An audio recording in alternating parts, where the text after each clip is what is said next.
Tonight, we begin with a story of profound loss, upheaval, and resilience in the face of nature's fury. Across America's heartland, communities are reeling from a weekend of relentless storms and catastrophic flooding, a disaster that has left a deep mark on the region's landscape and its people. Over the past several days, the Midwest was battered by a severe weather system, historic flooding in Milwaukee, Wisconsin, and destructive hurricane-force winds in Nebraska. The scale and intensity of these storms have stunned even seasoned meteorologists. Streets became rivers, homes were inundated, and daily life ground to a halt. Families were forced to abandon their homes, and entire neighborhoods found themselves cut off by rising waters. In Milwaukee, relentless rainfall submerged the city, overwhelming drainage systems and transforming once familiar neighborhoods into lakes. Emergency crews worked around the clock to rescue stranded residents and deliver essential supplies. Meanwhile, Nebraska faced hurricane-like winds, toppling trees and causing tragedy at a state park. The force of the storm left parks and public spaces unrecognizable, with debris scattered for miles. For Milwaukee, it was the worst flooding in over a decade. For Nebraska, a moment of unimaginable grief as families mourned, loved ones lost to the storm's wrath. Tens of thousands lost power, and communities now face the daunting task of recovery. Utility workers and volunteers are working tirelessly to restore basic services and clear away the wreckage. The full scope of the damage is still being assessed, from waterlogged basements and ruined family possessions to damaged public buildings, including a prison facility now surrounded by floodwaters. The human cost is still being counted, not just in lives lost, but in the widespread displacement and disruption. Hundreds have sought refuge in emergency shelters, unsure when or if they'll be able to return home. This weekend's events are a stark illustration of the growing threat of extreme weather across the country, a reminder that the Midwest, long considered America's breadbasket, is now on the front lines of a changing climate. To truly grasp the severity of this weekend's weather, we need to look at the dramatic atmospheric clash unfolding over the central United States. This wasn't just an ordinary weather system. It was a collision of powerful forces, setting the stage for chaos across multiple states. Cool, dry air swept down from the north, meeting a surge of warm, moisture-laden air rising from the Gulf of Mexico. As these two air masses collided, the lighter, humid air was forced to rise rapidly above the denser, colder air. This process created a volatile environment, primed for explosive weather. The violent uplift of air fueled the rapid development of severe thunderstorms, unleashing torrential rain, frequent lightning, and even hail in some areas. The sky darkened quickly, and the storms intensified with little warning. What made matters worse was the slow-moving nature of the front. Instead of passing quickly, the storms lingered for hours, dumping relentless rain on southeastern Wisconsin and surrounding regions, overwhelming the landscape. Milwaukee, in particular, was hit hard, receiving up to 11 inches of rain in a short span. This was far beyond what the city's drainage systems were designed to handle, leading to widespread flooding and significant property damage. Meanwhile, Nebraska faced a different but equally dangerous threat. A powerful jet stream unleashed a derecho, a fast-moving line of intense, straight-line winds that roared across the plains at speeds exceeding 80 miles per hour, leaving destruction in its wake. These hurricane-force winds snapped trees like twigs, tore shingles from rooftops, and sent debris flying, turning everyday objects into dangerous projectiles and leaving many communities without power. While the Midwest battled relentless floods and damaging winds, the West and Southwest were gripped by a different crisis: dangerous heat and the ever-present threat of wildfires, fueled by parched landscapes and dry winds. Cities like Phoenix and Dallas endured sweltering temperatures soaring well above 100 degrees, forcing residents to seek shelter and straining power grids as air conditioners ran non-stop. This pattern of simultaneous extreme weather events, floods, windstorms, wildfires, and heat waves, highlights a troubling trend. Our climate is becoming more volatile, with communities across the country facing new and unpredictable challenges. Across the nation, families, first responders, and entire communities are being tested by more frequent and intense weather crises, reminding us of the urgent need to adapt and prepare for a changing world. In Milwaukee, the weekend's relentless rain quickly overwhelmed the city's defenses, catching residents and officials off guard.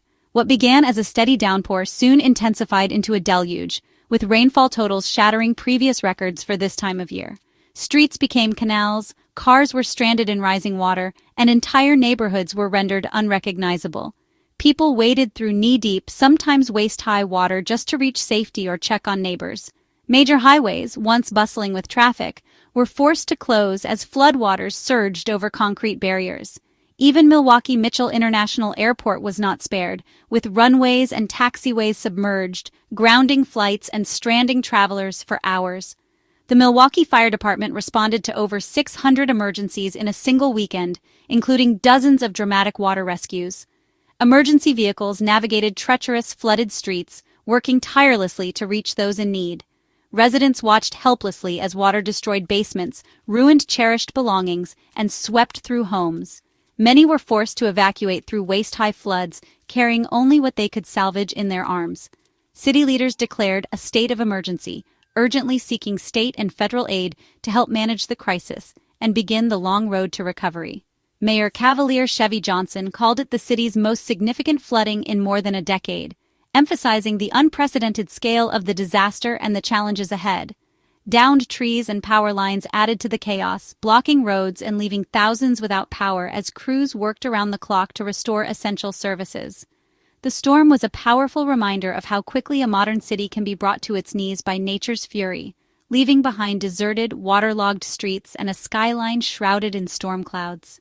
For many, the haunting images of submerged streets, stranded travelers, and entire communities cut off by floodwaters will not soon be forgotten. The scars left by this disaster will linger long after the water recedes. Now, as the floodwaters slowly begin to retreat, Milwaukee's resilience is being tested like never before. Volunteers and neighbors are coming together, determined to rebuild and recover, one day at a time. The storm halted community life, canceling major events like the Wisconsin State Fair and the USA Triathlon Championships. Flooded fairgrounds and unsafe water conditions forced organizers to put safety first, disappointing thousands. Widespread power outages compounded the misery. Nearly 60,000 in Wisconsin and 13,000 in Nebraska lost electricity. Crews worked around the clock, but restoration was slow, leaving many to clean up in the dark. For some, the loss of power meant spoiled food, no way to contact loved ones, and even threats to medical needs. Downed trees and power lines highlighted the fragility of our infrastructure. The storm's impact was felt in every aspect of daily life, from canceled celebrations to basic survival. Recovery would require patience, resilience, and community support. While Wisconsin battled water, Nebraska faced deadly winds. At Two Rivers State Park, hurricane-force gusts toppled a massive cottonwood tree onto a vehicle, killing a woman and critically injuring her companion. Emergency crews worked for 90 minutes to free the trapped man, who was rushed to the hospital. The tragedy turned a place of recreation into a scene of profound loss. Winds across eastern Nebraska uprooted trees, snapped power lines, and damaged structures. The incident is a stark reminder of how quickly severe weather can turn deadly. Even familiar, seemingly safe places can become hazardous in an instant. The loss underscores the importance of heeding weather warnings and acting quickly. For the community, it's a somber lesson in nature's indiscriminate power. The tragedy at Two Rivers is now a central part of this weekend's story.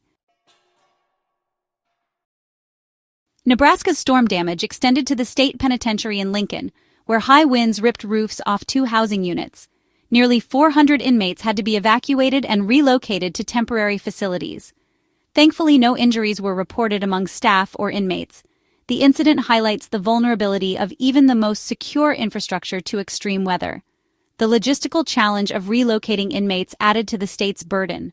Alongside flooded homes and damaged parks, the storm's reach was broad and indiscriminate. Every corner of the region felt the impact of this powerful weather system. In the face of devastation, swift official response was critical. Milwaukee County's state of emergency unlocked vital state and federal aid. First responders worked tirelessly, performing water rescues and clearing debris. Mayor Johnson's visible leadership reassured residents and emphasized the seriousness of the crisis. In Nebraska, emergency crews executed a complex rescue at Two Rivers, while corrections officials managed the safe relocation of inmates. Public safety was the top priority, with crews restoring order and clearing hazards. Community members stepped up, checking on neighbors, sharing resources, and volunteering. Local organizations mobilized to provide food, shelter, and support. The combination of official action and grassroots help is the hallmark of resilience. In crisis, it's often the compassion of ordinary citizens that makes the greatest difference. As floodwaters receded, the scale of the cleanup became clear. Homeowners faced the heartbreaking task of discarding ruined belongings and pumping out basements. Public works crews cleared debris from storm drains and inspected roads and bridges for safety.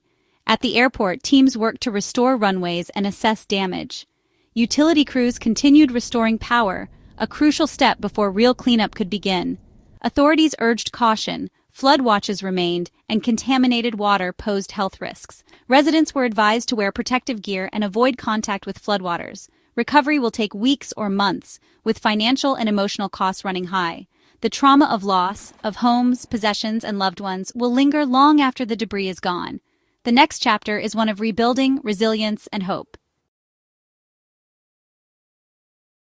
The story now shifts from crisis to resilience.